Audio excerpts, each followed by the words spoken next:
മധ്യപൂർവേഷ്യയിലെ രാഷ്ട്രീയ സൈനിക സാഹചര്യങ്ങൾ വീണ്ടും അന്താരാഷ്ട്ര തലത്തിൽ വലിയ ചർച്ചകൾക്ക് വഴിവെച്ചിരിക്കുകയാണ്. അമേരിക്കയും ഇറാനും തമ്മിലുള്ള സംഘർഷം വർഷങ്ങളായി തുടരുന്നുണ്ടെങ്കിലും സമീപകാല സംഭവ വികാസങ്ങൾ ഇരു രാജ്യങ്ങളും തമ്മിലുള്ള ബന്ധം കൂടുതൽ സങ്കീർണമാക്കുന്നുവെന്നാണ് വിലയിരുത്തൽ. വ്യോമാതിർത്തി ലംഘന ആരോപണങ്ങൾ, ഡ്രോൺ പ്രവർത്തനങ്ങൾ, സൈനിക കേന്ദ്രങ്ങൾ ലക്ഷ്യമിട്ടുള്ള ആക്രമണങ്ങൾ, ഹോർമുസ് കടലിടുക്കിനോട് ചേർന്നുണ്ടായ സംഭവങ്ങൾ എന്നിവയാണ് നിലവിൽ ലോക ശ്രദ്ധ പിടിച്ചുപറ്റുന്നത്. എന്നാൽ ഈ വിഷയത്തെ വിലയിരുത്തുമ്പോൾ ഒരു കാര്യം പ്രത്യേകം ശ്രദ്ധിക്കേണ്ടതുണ്ട്. സംഘർഷ സാഹചര്യങ്ങളിൽ പുറത്തു വരുന്ന പല വിവരങ്ങളും പലപ്പോഴും ബന്ധപ്പെട്ട രാജ്യങ്ങളുടെ ഔദ്യോഗിക അവകാശവാദങ്ങളായിരിക്കും. സ്വതന്ത്ര സ്ഥിരീകരണങ്ങൾ ലഭിക്കുന്നതുവരെ അത്തരം വിവരങ്ങളെ സൂക്ഷ്മതയോടെയാണ് കാണേണ്ടത്.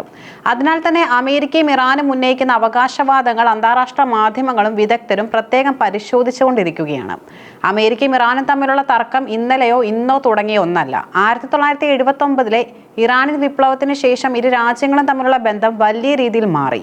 അമേരിക്കയുടെ പിന്തുണയുള്ള ഭരണകൂടം ഇറാനിൽ നിന്ന് പുറത്താക്കപ്പെട്ടതോടെ പുതിയ ഇസ്ലാമിക് റിപ്പബ്ലിക് രൂപം കൊണ്ടു. അതിനുശേഷം അമേരിക്കയും ഇറാനും പല വിഷയങ്ങളിലും പരസ്പരം എതിർപക്ഷങ്ങളായി മാറുകയായിരുന്നു. മധ്യപൂർവേഷ്യയിലെ സ്വാധീനം, ആണവ പദ്ധതി, ഉപരോധങ്ങൾ, പ്രാദേശിക സായുധ ഗ്രൂപ്പുകളുമായി ബന്ധപ്പെട്ട ആരോപണങ്ങൾ, എണ്ണ വ്യാപാരം തുടങ്ങിയ വിഷയങ്ങൾ പലപ്പോഴും സംഘർഷത്തിന് കാരണമായി. കഴിഞ്ഞ 4 പതിറ്റാണ്ടുകളായി ഇരു രാജ്യങ്ങളും തമ്മിലുള്ള ബന്ധത്തിൽ പല ഉയർച്ച താഴ്ചകളും ഉണ്ടായിട്ടുണ്ടെങ്കിലും വിശ്വാസത്തിന്റെ അഭാവം തുടരുകയാണ്. ഇന്നത്തെ യുദ്ധരംഗത്ത് ഡ്രോണുകൾക്ക് വളരെ പ്രധാനപ്പെട്ട സ്ഥാനമാണുള്ളത്. മനുഷ്യജീവൻ അപകടത്തിലാക്കാതെ നിരീക്ഷണ പ്രവർത്തനങ്ങൾ നടത്താനും ലക്ഷ്യങ്ങൾ തിരിച്ചറിയാനും ചില സാഹചര്യങ്ങളിൽ ആക്രമണ ദൗത്യങ്ങൾ നടത്താനുമാണ് ഡ്രോണുകൾ ഉപയോഗിക്കുന്നത്. അമേരിക്ക ലോകത്തിലെ ഏറ്റവും വികസിതമായ ഡ്രോൺ സാങ്കേതികവിദ്യ കൈവശം വെച്ചിരിക്കുന്ന രാജ്യങ്ങളിൽ ഒന്നാണ്. വിവിധ പ്രദേശങ്ങളിൽ നിരീക്ഷണത്തിനും സുരക്ഷാ പ്രവർത്തനങ്ങൾക്കും അമേരിക്കൻ സൈന്യം ഡ്രോണുകൾ വ്യാപകമായി ഉപയോഗിക്കുന്നു. അതേസമയം ഇറാനും കഴിഞ്ഞ കുറച്ച് വർഷങ്ങളായി സ്വന്തം ഡ്രോൺ സാങ്കേതികവിദ്യ വികസിപ്പിക്കുന്നതിൽ വലിയ പുരോഗതി കൈവരിച്ചിട്ടുണ്ട്.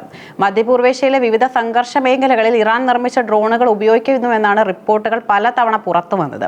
ഇത്തരമൊരു സാഹചര്യത്തിൽ ഡ്രോൺ പ്രവർത്തനങ്ങളുമായി ബന്ധപ്പെട്ട ആരോപണങ്ങൾ ഉയരുമ്പോൾ അത് സാധാരണ സൈനിക സംഭവമായി മാത്രം കാണാൻ കഴിയില്ല.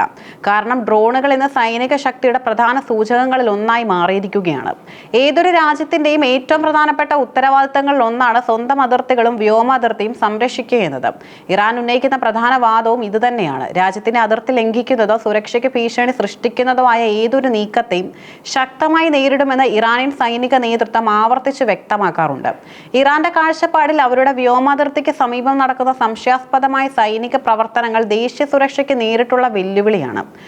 അതിനാൽ തന്നെ പ്രതിരോധ സംവിധാനങ്ങൾ സജ്ജമായി നിലനിർത്തുകയും ആവശ്യമെങ്കിൽ ഉടനടി പ്രതികരിക്കുകയും ചെയ്യുന്നത് അവരുടെ സുരക്ഷാ നയത്തിന്റെ ഭാഗമാണ്.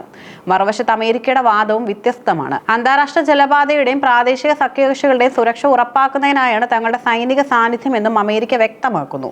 ഇപ്പോൾ നടക്കുന്ന സംഭവ വികാസങ്ങളിൽ ഏറ്റവും കൂടുതൽ ചർച്ച ചെയ്യപ്പെടുന്ന പ്രദേശങ്ങളിലൊന്നാണ് ഹോർമുസ് കടലിടുക്ക്. ലോകത്തിലെ ഏറ്റവും പ്രധാനപ്പെട്ട സമുദ്ര വ്യാപാര പാതകളിൽ ഒന്നാണിത്. ആഗോള എണ്ണ വ്യാപാരത്തിന്റെ വലിയൊരു ശതമാനം ഈ കടലിടുക്കിലൂടെയാണ് കടന്നു പോകുന്നത്. ഗൾഫ് മേഖലയിലെ എണ്ണ ഉൽപാദക രാജ്യങ്ങളിൽ നിന്നും ലോകത്തിന്റെ വിവിധ ഭാഗങ്ങളിലേക്ക് കയറ്റുമതി ചെയ്യുന്ന എണ്ണയുടെ പ്രധാന ഗതാഗത മാർഗമാണ് ഹോർമുസ്. അതുകൊണ്ട് തന്നെ ഇവിടെ ഉണ്ടാകുന്ന ചെറിയ സൈനിക സംഘർഷങ്ങൾ പോലും ലോക സമ്പദ് വ്യവസ്ഥയെ ബാധിക്കാൻ കഴിയും. എണ്ണവിലയിൽ വലിയ വർധനവുണ്ടാകാനും കടൽ ഗതാഗതം തടസ്സപ്പെടാനും അന്താരാഷ്ട്ര വിപണികളിൽ അനിശ്ചിതത്വം വർദ്ധിപ്പിക്കാനും സാധ്യതയുണ്ട്. ഇതിനാലാണ് അമേരിക്കയും യൂറോപ്യൻ രാജ്യങ്ങളും ഹോർമുസ് കടലിടുക്കിന്റെ സുരക്ഷയ്ക്ക് പ്രത്യേക പ്രാധാന്യം നൽകുന്നത്. അമേരിക്ക ഇറാൻ ബന്ധത്തിലെ ഏറ്റവും പ്രധാനപ്പെട്ട വിവാദ വിഷയം ഇറാന്റെ ആണവ പദ്ധതിയാണ്.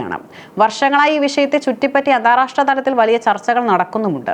അമേരിക്കയും ചില പാശ്ചാത്യ രാജ്യങ്ങളും ഉന്നയിക്കുന്ന ആരോപണം ഇറാൻ ആണവായുധ വികസനത്തിലേക്ക് നീങ്ങാൻ ശ്രമിക്കുന്നു എന്നതാണ്.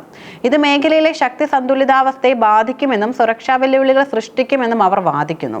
എന്നാൽ ഇറാൻ ഈ ആരോപണങ്ങൾ നിഷേധിക്കുകയാണ്. തങ്ങളുടെ ആണവ പദ്ധതി സമാധാനപരമായ ആവശ്യങ്ങൾക്കുള്ളതാണെന്നും വൈദ്യുതി ഉൽപാദനവും ശാസ്ത്രീയ ഗവേഷണവുമാണ് ലക്ഷ്യമെന്നും അവർ ആവർത്തിക്കുന്നു. 2015 ഒപ്പുവെച്ച ആണവ കരാർ ഒരു ഘട്ടത്തിൽ പ്രശ്നപരിഹാരത്തിന് വഴിയൊരുക്കിയെങ്കിലും പിന്നീടുണ്ടായ രാഷ്ട്രീയ മാറ്റങ്ങൾ കാരണം ആ ധാരണ ദുർബലമായി. അതിനുശേഷം തർക്കം വീണ്ടും ശക്തമായി. ഇറാനും അമേരിക്കയും തമ്മിലുള്ള സംഘർഷത്തെ ആണവ പദ്ധതിയിലേക്ക് മാത്രം ചുരുക്കി കാണാൻ കഴിയില്ല. മധ്യപൂർവേഷ്യയിലെ രാഷ്ട്രീയ സ്വാധീനത്തിനായുള്ള മത്സരവും അതിന് പിന്നിലുണ്ട്. ഇറാഖ്, സിറിയ, ലെബനൻ, യമൻ തുടങ്ങിയ രാജ്യങ്ങളിലെ വിവിധ രാഷ്ട്രീയ സൈനിക സംഭവ വികാസങ്ങളിൽ ഇരു രാജ്യങ്ങൾക്കും താല്പര്യങ്ങളുണ്ട്. ഈ മേഖലയിൽ സ്വാധീനം ഉറപ്പിക്കാനുള്ള ശ്രമങ്ങൾ പലപ്പോഴും പരോക്ഷ സംഘർഷങ്ങൾക്കും കാരണമാകാറുണ്ട്. അമേരിക്കയ്ക്ക് മേഖലയിൽ പരമ്പരാഗത സഖ്യകക്ഷികളുമുണ്ട്. അതേസമയം ഇറാനും സ്വന്തം പ്രാദേശിക ബന്ധങ്ങൾ ശക്തിപ്പെടുത്താൻ ശ്രമിക്കുന്നു. ഈ പശ്ചാത്തലത്തിലാണ് പല സുരക്ഷാ പ്രശ്നങ്ങളും കൂടുതൽ സങ്കീർണമാകുന്നത്. അമേരിക്കയും ഇറാനും തമ്മിലുള്ള ഏത് സംഘർഷവും മധ്യപൂർവേഷ്യയിൽ മാത്രം ഒതുങ്ങുന്നില്ല. അതിന്റെ പ്രത്യാഘാതങ്ങൾ ലോകത്തിന്റെ വിവിധ ഭാഗങ്ങളിൽ അനുഭവപ്പെടാൻ സാധ്യതയുണ്ട്. എണ്ണവില ഉയരുന്നത് ആഗോള സമ്പദ് വ്യവസ്ഥയെ നേരിട്ട് ബാധിക്കും. എണ്ണ ഇറക്കുമതി ആശ്രയിക്കുന്ന രാജ്യങ്ങൾക്ക് ഇത് വലിയ സാമ്പത്തിക സമ്മർദ്ദം സൃഷ്ടിക്കും. ഗതാഗത ചെലവുകൾ വർദ്ധിക്കുകയും പണപ്പെരുപ്പം ഉയരുകയും ചെയ്യാം. അതുപോലെ തന്നെ അന്താരാഷ്ട്ര വ്യാപാര മാർഗങ്ങളിൽ തടസ്സമുണ്ടാകുന്നത് ആഗോള വിതരണ ശൃംഖലയും ബാധിക്കും. കോവിഡ് മഹാമാരിക്ക് ശേഷം ലോകം നേരിട്ട സാമ്പത്തിക വെല്ലുവിളികൾക്ക് പിന്നാലെ പുതിയ അനിശ്ചിതത്വങ്ങൾ ഉണ്ടാകുന്നത് പല രാജ്യങ്ങളും ആശങ്കയോടെയാണ് കാണുന്നത്. നിലവിലെ സാഹചര്യത്തിൽ വിവിധ രാജ്യങ്ങളും അന്താരാഷ്ട്ര സംഘടനകളും സമാധാനത്തിനാണ് ആഹ്വാനം ചെയ്യുന്നത്. ഐക്യരാഷ്ട്രസഭ ഉൾപ്പെടെയുള്ള സംഘടനകൾ സംഘർഷം ഒഴിവാക്കാൻ ഇരുപക്ഷങ്ങളും സമീപനം പാലിക്കണമെന്ന് ആവശ്യപ്പെട്ടിട്ടുണ്ട്. നയതന്ത്ര ചർച്ചകളാണ് പ്രശ്നപരിഹാരത്തിനുള്ള ഏറ്റവും മികച്ച മാർഗമെന്നാണ് പൊതുവായ വിലയിരുത്തൽ. സൈനിക നടപടികൾ സ്ഥിതിഗതികൾ കൂടുതൽ വഷളാക്കാൻ മാത്രമേ സഹായിക്കുന്നുവെന്ന ആശങ്കയും ഉയരുന്നുണ്ട്. യൂറോപ്യൻ യൂണിയൻ ഉൾപ്പെടെയുള്ള നിരവധി രാജ്യങ്ങൾ ഇരു രാജ്യങ്ങളുമായും സംവാദിച്ച് സംഘർഷം കുറയ്ക്കാനുള്ള ശ്രമങ്ങൾ തുടരുന്നുമുണ്ട്. നിലവിലെ സാഹചര്യത്തിൽ ഭാവി പ്രവചിക്കുക എളുപ്പമല്ല. സംഘർഷം കൂടുതൽ രൂക്ഷമാകുമോ അതോ നയതന്ത്ര ചർച്ചകളുടെ ഒരു പരിഹാരത്തിലേക്ക് നീങ്ങുമോ എന്നത് അടുത്ത ദിവസങ്ങളിലെ രാഷ്ട്രീയ സൈനിക തീരുമാനങ്ങളെ ആശ്രയിച്ചിരിക്കും. എന്നാൽ ഒരു കാര്യം ഉറപ്പാണ്, അമേരിക്കയും ഇറാനും തമ്മിലുള്ള ബന്ധം ലോകരാഷ്ട്രീയത്തിൽ വലിയ സ്വാധീനം ചെലുത്തുന്ന വിഷയമായി തുടരും. മധ്യപൂർവേഷ്യയുടെ സുരക്ഷ, ആഗോള എണ്ണ വിപണി, അന്താരാഷ്ട്ര വ്യാപാരം, ആണവ നയങ്ങൾ എന്നിവയെല്ലാം ഈ ബന്ധത്തിന്റെ ഗതിയെ ആശ്രയിച്ചിരിക്കുന്നു. അമേരിക്ക ഇറാൻ ബന്ധത്തിലെ ഏറ്റവും പുതിയ സംഭവവികാസങ്ങൾ മധ്യപൂർവേഷ്യയിലെ സുരക്ഷാ സാഹചര്യത്തെ വീണ്ടും ലോകശ്രദ്ധയിലേക്ക് കൊണ്ടുവന്നിരിക്കുകയാണ്.